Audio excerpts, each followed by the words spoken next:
Good morning, everybody. Welcome back to my previews for PSEC and IUP men's basketball. With that being said, I have decided to change this up a little bit. Not the whole content of it, but just the name of it. You may notice it says the PCBC Preview. I'm calling it the Pennsylvania College Basketball Court Previews. Yes, I was looking through titles today, and I decided this was going to be a really cool session. Cool. So we're going to be testing it out. So this is the new name. It's going to be, you'll see it as the PCBC, but it's going to be called the Pennsylvania College Basketball Court, where we talk. I am your judge, Noah Sipauer. And today we're going to be looking at our recap from Saturday's matchup with Edinburgh. Then looking at the predictions, predictions from Saturday, which games I got right. There was a lot. And which games I missed. Only one. So that's a good thing. Then we'll look at our preview and predictions for tonight's matchup and for the preview for tonight's matchup with Seton Hill. With that being said, before we get started with that, we have some breaking news in the transfer portal.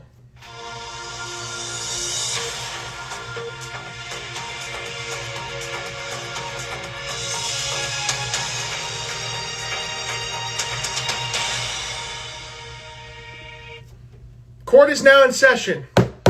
Breaking news out of the University of Pitt, Johnstown. It is reported that on Monday, January 22nd, 2024, 9:25 p.m., Pitt Johnstown point guard Andrew Shaw had officially announced that he is entering the transfer portal out of Pitt Johnstown.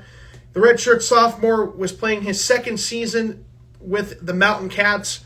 Had a little bit of a down year this year compared to his freshman season last year. He went lights out, shooting 46% from the floor, 41% from three.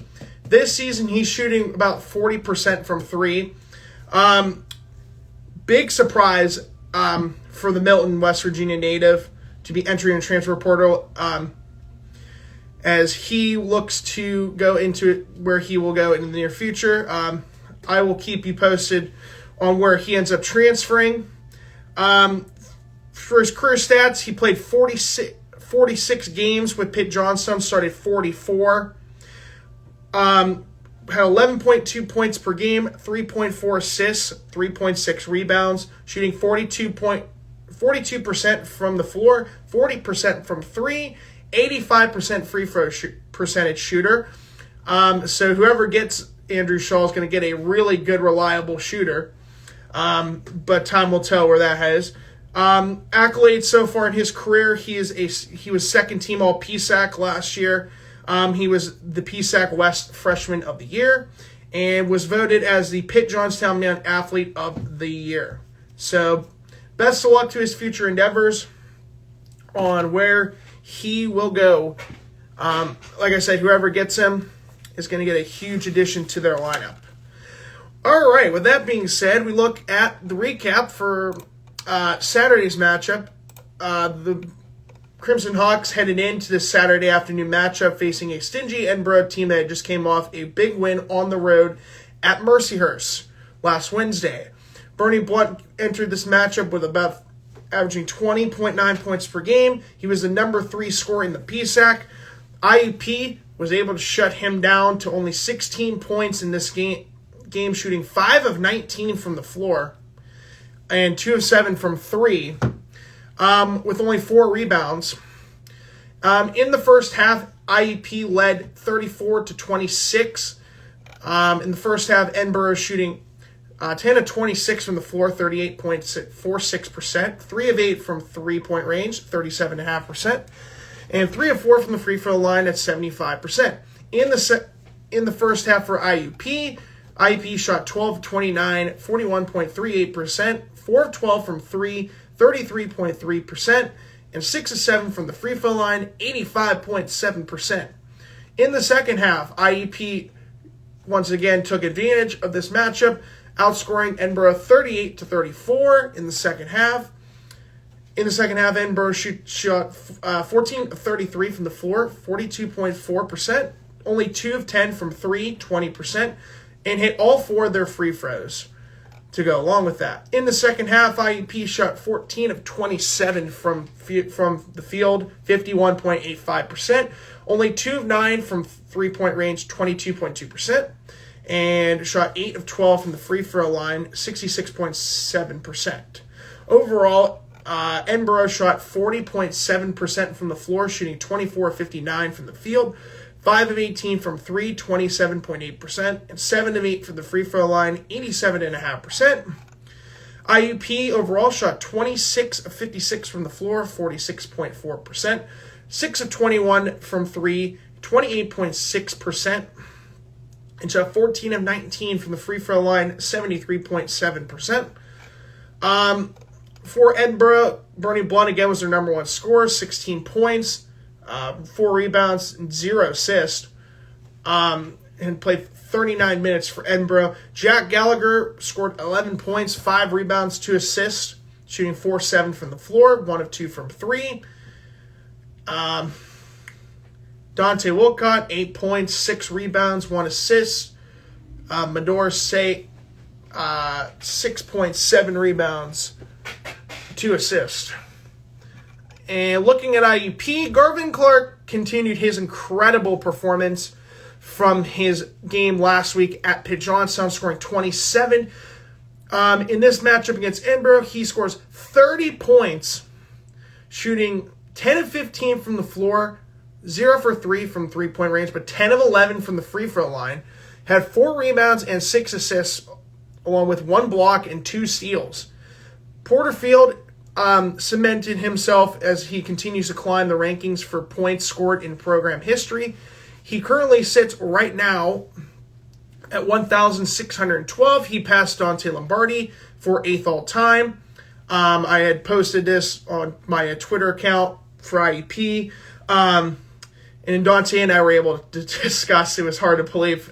He was talking about if he would play with Ethan, his assist totals would have went up. I was totally on board with that. I thought was really funny. But I definitely agree with him for sure on that.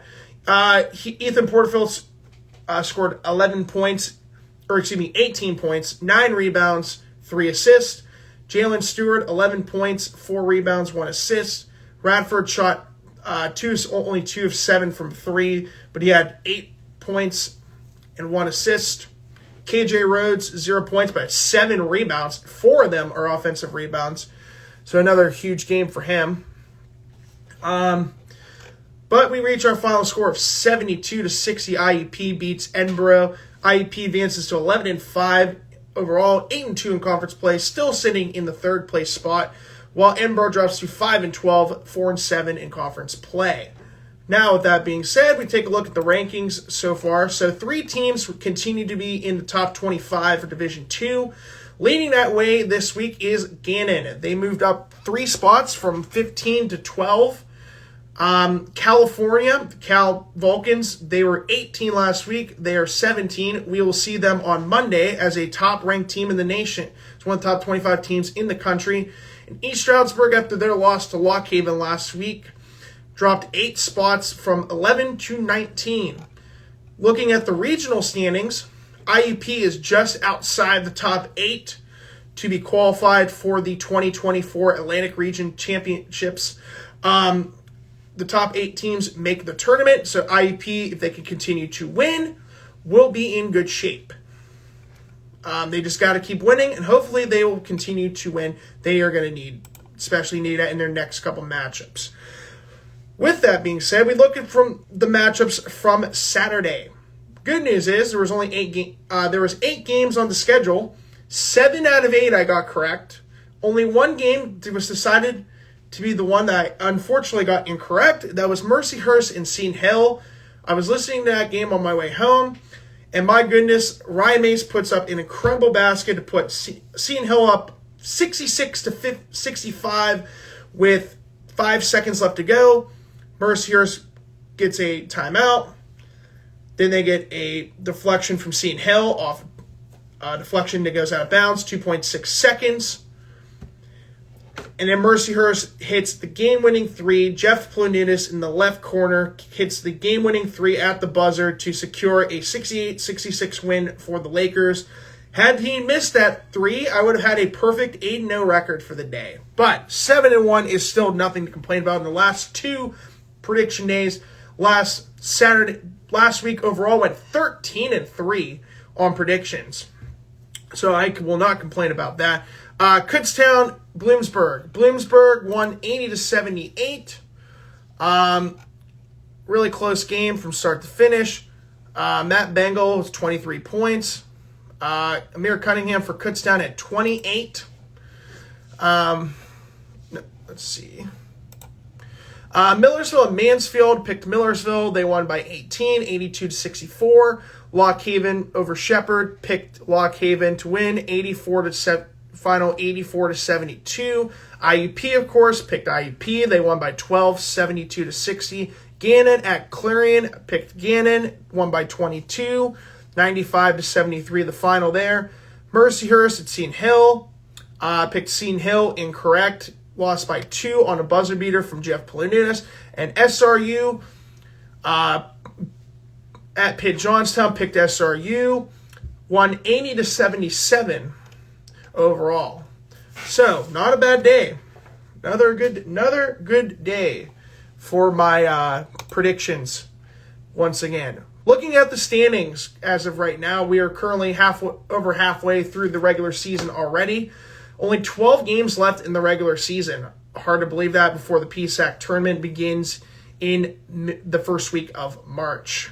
With that being said, looking at the standings, we start in the PSAC East with the East Stroudsburg Warriors staying on top at 8-2 overall in conference play. Again, 4 teams sitting within 1 game apart, and 3 teams tied at 8-2 for the top record in the PSAC East. Again, East Stroudsburg leading at 14-2 overall. In second place, Millersville, 13-3 with an 8-2 record in conference play on a 6-game winning streak, along with Lock Haven also being on a 6-game winning streak in third at 10-5 overall with a 8-2 record in conference play. Westchester in fourth at 7-3 in conference play, 10-6 overall. And then we see the top echelon of teams are Westchester, Lock Haven, Millersville, and East Stroudsburg. And then the other 5 teams are basically just fighting for 2 playoff spots pretty much. Mansfield leads the way of those teams under 500 in PSAC East. They are 6-10 overall with a 4-7 record in conference play, trying to keep their hopes alive of ending an 11-year drought of not making the PSAC tournament. Shepherd in 6th place, it's at 6-10 overall with a record of 3-8 conference play, half game ahead of Bloomsburg, who now is 7th with their win in their regular season sweep over Kutztown. Goes to 4-12 on the season, 2-8 in conference play. Shippensburg, again, the biggest disaster of the year, 5-11 on a 6-game losing streak, 2-9 in conference play, 8th overall in the PSAC East. And dead last is Kutztown, 2-15, 1-10 in conference play. No surprises there. Biggest dud of the weekend, it would have to be Seton Hill. I mean, it pretty much that's a no-brainer. Losing to Mercyhurst because all the other games were all wins. So I'm going to not complain about that. Moving on. PSAC West. Gannon leads the top of the PSAC West on a 4-game winning streak, entering as the 12th best team in the country and number 7 in another ranking that they have done for Division 2. But I'm going by the NABC rankings, so we're going with number 12 Gannon leading the way with 15-2 record, 9-2 in conference play, the best record overall in conference play. But Gannon will have a break next Monday, which is going to help IUP potentially if they can win their next 3 games tonight. SRU on Saturday and Cal on Monday, especially Cal on Monday. And SRU. All 3 of these games are crucial. Cal, number 17 in the country, sits at second. They're 8-2 in conference play, 14-2 overall. We'll be seeing them on Monday. Big matchup. I cannot wait to be doing that preview. It's going to be a huge one. IEP, third place, 8-2 in conference play, 11-5 overall on a 2-game winning streak right now. Between third and fourth place, it's a 3-game difference in the PSAC West. Seton Hill leads the way of 3 5-5 teams. The Griffins are 10-6 overall, 5-5 in conference play. We will see them tonight. The Lakers, with that win against Seton Hill, puts them at 9-9 with a record of 5-5 in conference play in 5th place. Slippery Rock is 7-9 with a 5-5 record in conference play, sitting in the last spot in the PSAC West in the tournament standings. And in Clarion, outside the rankings at 4-7 in conference play, 6-11 overall on a 3-game losing streak. We will see them next Wednesday. Edinburgh, 8th place, 5-12 with a 4-7 record in conference play. And Pitt Johnstown losing Andrew Shaw does not help them, even though they are still dead last in the PSAC West. On a 5-game losing streak, 5-12 overall, 3-8 in conference play. Right now, they would be sitting tied with Shepherd for a PSAC East wildcard spot if that ended up being the case. But obviously not, because PSAC West is a gauntlet, as I've stated before. With that being said, taking a look at tonight's matchups. We got Clarion on the road, traveling about 50 minutes from my hometown of Slippery Rock, Pennsylvania, to take on SRU at Barrow Fieldhouse. Gannon hosting Mercyhurst, the Battle of Erie. These are always really fun games to see. I think this one's going to be a really close one, I think, just because of the rivalry. It's such a huge rivalry between these two Erie schools. Pitt Johnstown travels to Cal. Kutztown travels to Millersville. Mansfield traveling to Lock Haven.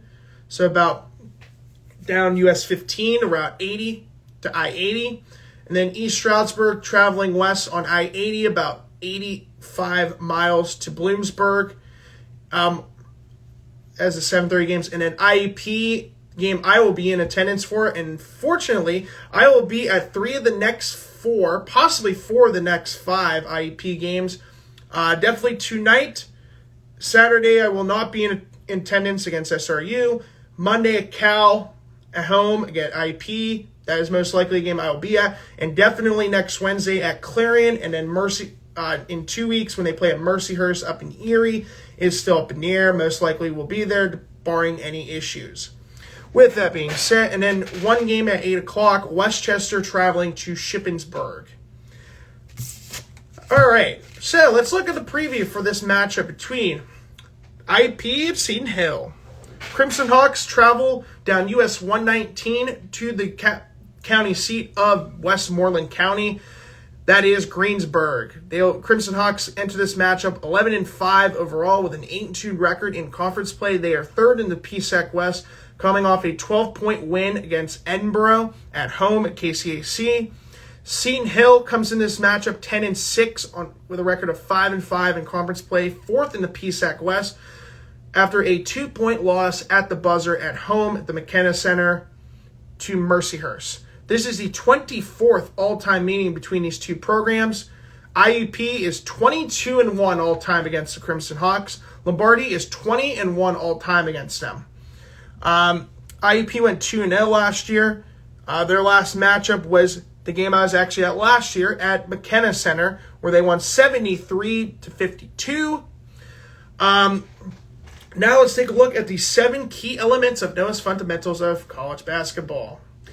Again, going by PSAC standings. Offensively, Seton Hill has a slight advantage over IEP with 73.7 points per game, and IEP sitting at 70 points a game. 16th in the conference. Seton Hill sits 14th overall in conference play. IEP is tied, has advantage on defense. IEP tied with Shepherd for points allowed, 66.5 points per game, tied for 21st overall in the nation for Division II. Seton Hill is 6th in the conference at 72.3 points per game allowed. Field goal percentage, Seton Hill is shooting 44.4% from the floor, 12th overall. Compared to IEP, shooting 42.6% and ranked 15th overall in the conference. 3-point field goal percentage, Seton Hill has advantage as well, shooting 34% from 3. IEP shooting only 31.3% from 3. 15th in the conference. Seton Hill 8th. Free throw percentage. These are the 2 worst teams in the free throw shooting category. in the conference. Seton Hill has advantage, 66.1% from the free throw line. IUP 64.3%. Seton Hill 17th. IUP 18th. Rebounds. IUP has advantage on this one as well. 38.3 rebounds per game compared to Seton Hill, 36.4. IUP ranked 4th. Seton Hill ranked 10th. IUP also has advantage in the last category, assist-to-turnover ratio over Seton Hill. IUP is at 1.16 assists per turnover. That's 5th in the conference. And Seton Hill at 1 flat, and they are ranked 8th overall in conference play. Seton Hill's top 3.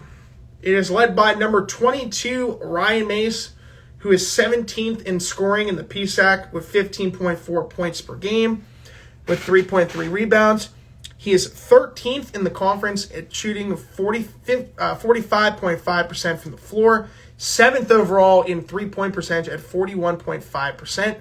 Caleb Whitaker is their number 2 scorer, number 10, has 10.1 points per game, 5.4 rebounds, 52.3% from the floor, and has attempted 0 3-pointers this season. No, that's not a joke. I've looked the stats up. And then the last player, number 2, Drew Green, 9.6 points per game, 5.3 rebounds, shooting 50.5% from the floor, 32.4% from 3. IUP, top 3, led by the guy who is currently sitting in 8th place all-time in scoring, most likely could hit 7th tonight, is number 11, Ethan Porterfield, 1,612 career points. He is 10 points away from making history. We'll get to that in a moment. But right now, he is 9th in the conference in scoring at 17.2 points per game, 4th in rebounds at 8.8, 17th in field goal percentage at 43.1, 15th place in three-point field goal percentage at 33.9. Garvin Clark, who has been continuing his hot tear in the last couple games, is now 11th in the conference in scoring at 16.3. He is 13th in rebounds at 6.1, 16th in the conference in field goal percentage at 43.3, and 25.4% from 3. Bryce Radford, number 14, is my last player on the list. 12 points per game, 1.3 rebounds, 41% from the floor, 41.5% from 3. Again, this is going to be a really crucial matchup going into tonight, especially since Seton Hill is ranked outside as an honorable mention for the as an outsider for the Atlantic Region Tournament. So these 3 games are going to be the next 3 games are definitely crucial, to say the least. 3 keys of the game. Number 1, keep the G-Wagon rolling. What do I mean by that? Garvin Clark, as I said, has continued to dominate. He was nominated as the PSAC West Athlete of the Week. The Euclid, Ohio native was averaging 28.5 points per game, 7 rebounds, 4.5 assists per game. He shot 56.8% from the floor, picking up 7 steals. He had 27 points, 10 rebounds, and 3 assists at Pitt Johnstown. Then scored a career-high 30 points, 4 rebounds, 6 assists in the win against Edinburgh. Currently right now, he enters this week 3rd in the PSAC at assists per game at 5.1, 3rd in assist-to-turnover ratio at 2.06, 3rd in steals per game at 2.29, and 3rd in minutes at 36 minutes and 35 seconds. Also to mention, Maseo Austin was picked as West Defensive Player of the Week. Justice Schultz of Lock Haven, East Athlete, and then Day Waters of Millersville got picked as the East Defensive Player of the Week. Preview from IUP's website. Looking at what we were seeing. We'll look at Porterfield's stat line here in just a moment. Lombardi won his 411th career game at IUP on Saturday. He is 1 win away from tying Greg Walkovich for 3rd all-time by PSAC men's coaches who have won with just 1 PSAC school. Porterfield continues to make his way. He's won 102 games in his career at IUP. That's insane to think. Became just the 9th player in program history to reach 1,600 career points. Right now, the stat lines for him, he's 9th in scoring, 4th in rebounds, 2nd in double-doubles at 6, 4th in minutes per game at 36 minutes and 33 seconds, and total points per game. Total 3-point field goals made, he's 5th in the conference at 40. He currently is all-time 8th in scoring, 5th in field goals made, 7th in 3-point field goals made, 6th in rebounds, and 3rd in blocks. Career-wise, he is 8th right now at 1,612 career points.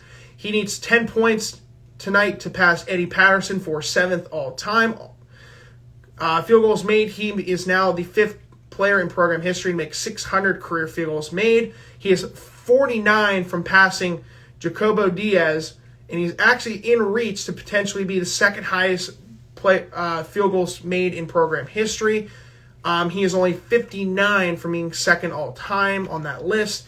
3-point field goals made, he became the 7th player on that list to reach 200. He's at 201 right now, passing teammate Malik Miller for 200. He's at 201 career 3-point field goals made. He is 29 from passing Anthony Glover Jr. for 5th all-time.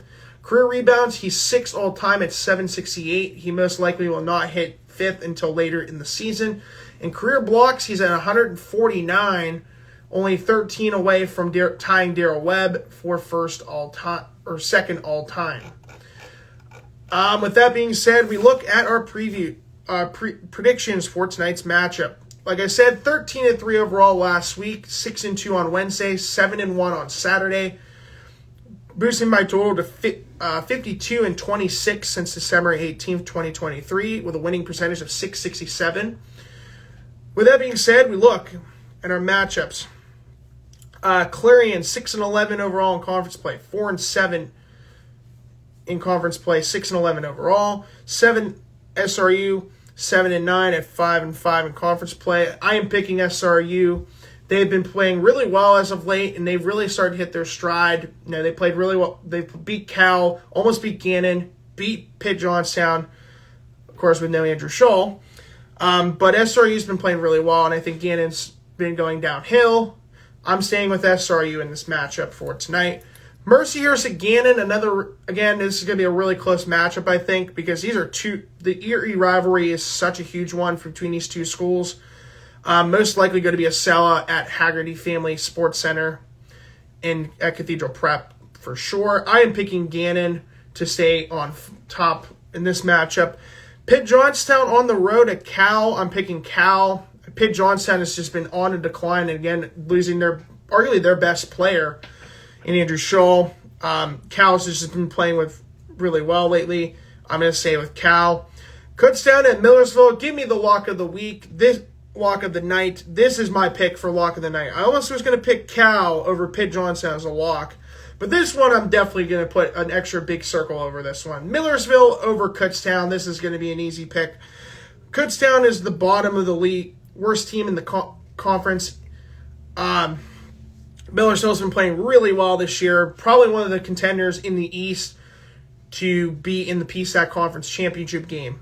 We saw them play they made it in 2022.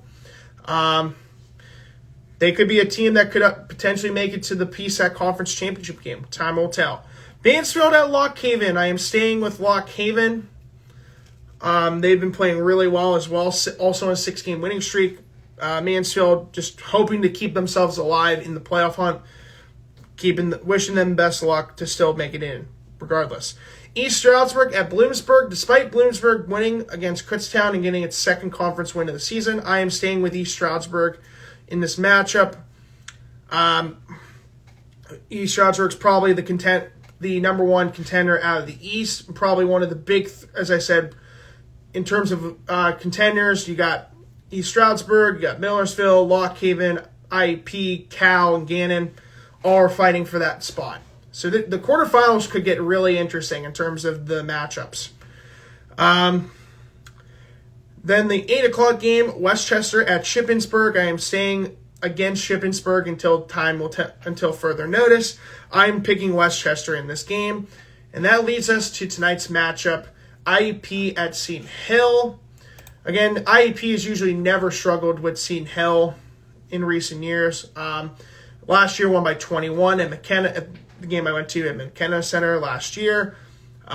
Even though Seton Hill has 4 out of 7 boxes over IEP, I still does not change my opinion. I'm still picking IEP to win this game because IEP has, like I said, has done very well against Seton Hill.